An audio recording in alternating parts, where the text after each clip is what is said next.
Hello again friends, Joe here once again to look at some new characters. We do have this year's first summer event, which means our first summer characters. I have a pretty good idea of who we're getting, because we're probably getting Summer Cupitan, because she did have a battle sprite in the scripted fight at the end of this event. If I had to guess who else, I would assume possibly a Pholia alt, because she had a decent amount of screen time in the event for like the first time ever. They also called attention to the new outfit that she was wearing, which you don't do that if you're not releasing that character as a unit, so probably those two. Maybe someone else, but I doubt it. But let's go and have a look. Summer Cupitan, yep, in dark, and Yukata Pholia in earth. Okay, cool. Let us take a quick look at their weapons. Cupitan's staff, medium stamina, small sentence. Not terrible, but also no FLB. So probably not going to see use. Pholia's bow. Big bloodshed, small garrison. But again, no FLB, so probably not going to see use. Might be, if it had FLB, that might be decent. I think like Earth can do like this sort of stuff for bursting. I'm not sure. Anyway, let's take a look at Cupitan first, who's in dark. Her Ogi is massive dark damage to a foe. Based on number of iridescent arrows, bonus dark damage, max 7 hits. Random debuffs, max 7, consumes all iridescent arrows. Okay. 7 hit dark damage to a foe, hit to dark defense, stackable corrosion effect, 1 iridescent arrow to caster. 7 hits, cool, so skill damage stuff in dark, which is, dark is usually pretty good at that.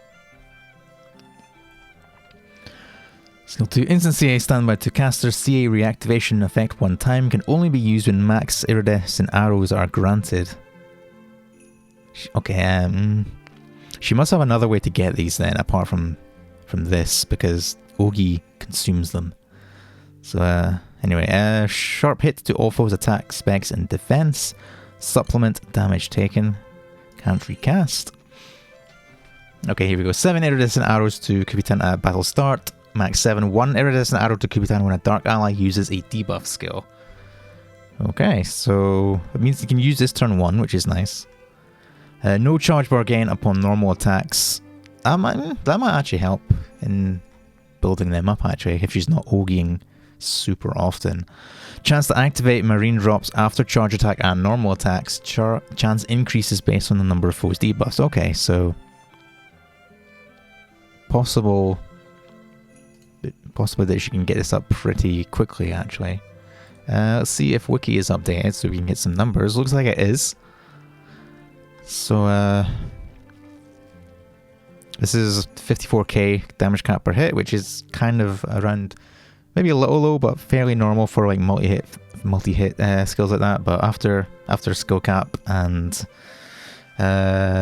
all the supplemental that you want to be using in dark for skill damage stuff, and this probably do a decent amount of damage.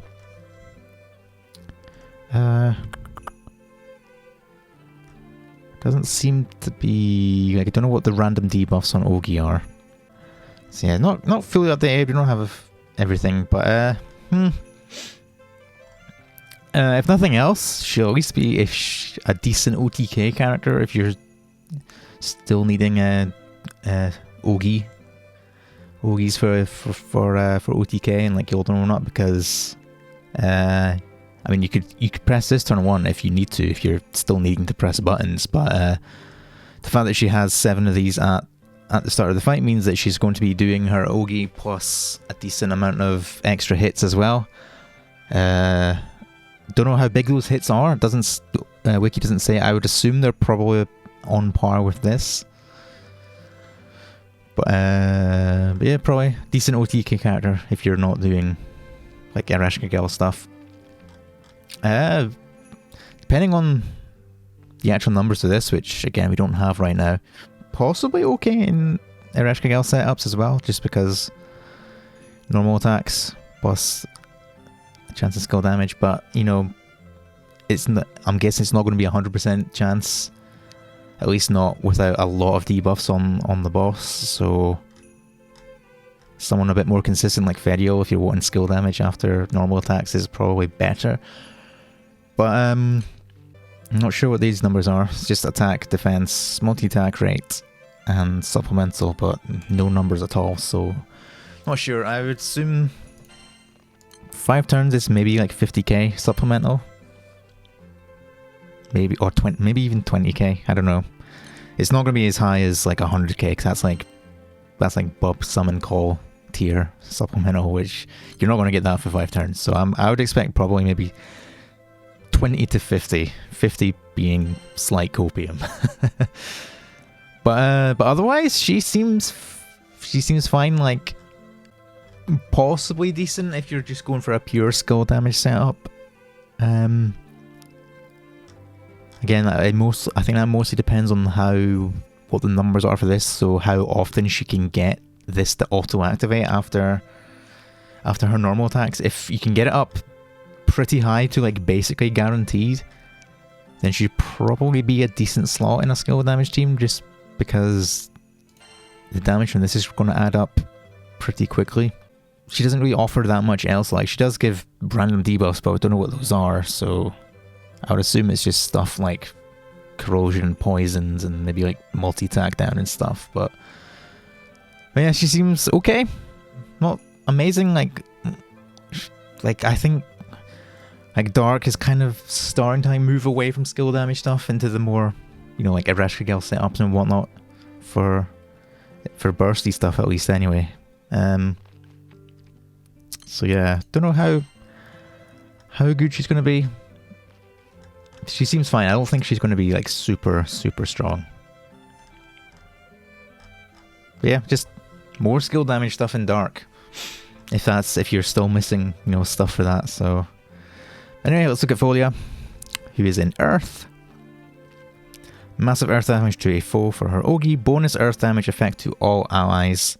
Extend white alignments effect duration for 2 turns. Okay, according to Wiki, that is a 10% echo, which is not huge. Skill 1, Sea Spray effect to all foes. Short boost to Earth allies attack for 1 hit against a foe with Sea Spray, so Assassin. And deal triple attacks. 20 turns cooldown. Okay. Skill 2, White Alignment effect to caster. Short boost to stats. When cast from 10th turn onward, affects all allies. Attack is boosted, defense is boosted, double attack, triple attack, damage cap, and attacks with elemental superiority have a chance to deal boosted damage. I can't remember what that means. We do have numbers on Wiki, so that's 30%. Oh, that's critical. 30% perpetuity attack, 100% defense, guaranteed double attacks, 20% triple attacks, 10% damage cap, and 100% chance of doing 20% critical damage. 5 turns. Quite a high cooldown. But it does get extended on Ogi, so... Fill 1 charge diamond of a foe, 30% boost to all allies' charge bars, boost to CA specs 1 time when cast from 10th turn onward, delay effects to a foe instead. I'm assuming that's instead of filling a charge bar, a charge diamond. 7 turns cooldown, okay. If turn 10 or later, one turn cut to Pholia's skill cooldowns upon using charge attack, boost to Earth allies' defense based on number of turns passed. Okay. And Revitalize effect, chance to remove 1 debuff from Pholia at battle start. So this is at 10 turns or later. Plus 4% boost to Earth allies' defense per turn passed, max 40% at 10 turns. Based on this wording, I'm assuming this doesn't actually start until turn 10?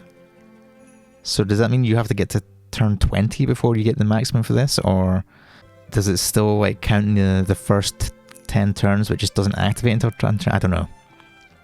I'm assuming that you're going to have to get to turn 20 for the maximum of this. She seems fine. Yeah, she seems okay. Like this seems like a pretty nice buff, but you don't get it until after the 10th turn. So she might be... There is Earth Guild War coming up, so she might be pretty decent for that, because the later fights of that will generally go on for longer than 10 turns, like Nightmare 100, 150 and 200. 200 especially, so she might be decent for that, just for some nice defense buffs here and attack as well. This is kind of a weak assassin, and it's only 1 turn of guaranteed triples, so kind of whatever, to be honest. Can't use special attacks and charge times on Philip. That's decent enough for 2 turns. The uptime on... If you can get her to Ogi pretty quickly, pretty often rather, the cooldown on this is probably not going to matter too much, because she extends it by 2 turns when she Ogis, but after turn 10 it also will lower this, so that's... You could probably have this on... you could probably get this to 100% uptime, I think. Especially if she's Ogieing quite often. If you're using Kengo. But like I said, I think she seems fine. She seems like a pretty decent character just in terms of like sustain. Like she has I'm not a fan of the most of her good stuff being after turn 10. That just kind of basically locks her to like harder fights, like the end game fights, and like the higher difficulty Nightmare tiers in Guild War. Like she's not going to be useful for really anything lower than that, because most of that stuff you're not going to be making it to turn 10. Like she doesn't get her delay until turn 10. Like this only affects herself until turn 10. She's not getting this until turn 10. So yeah, like she seems fine. Like I'm gonna say this banner seems like bait for people who are fans of these 2 particular characters. Like they're not bad. Like I don't think we've had worse summer characters for sure. I don't think they're bad, and I think if you really like the characters and you really want them, it's not the worst idea to go for them, but like they're not super strong. I don't think these 2 are going to be the standout summer characters from this year. So yeah, but otherwise she might see use in Guild War. So if you're wanting to be like hyper competitive in Guild War, maybe she seems decent for that, mostly just because of this, which is a nice team-wide buff once the battle goes on for a bit, plus extra defense here as well. So yeah, like yeah, they seem fine. Not amazing, but not terrible either. Like if you want them, then you probably can't go wrong really. But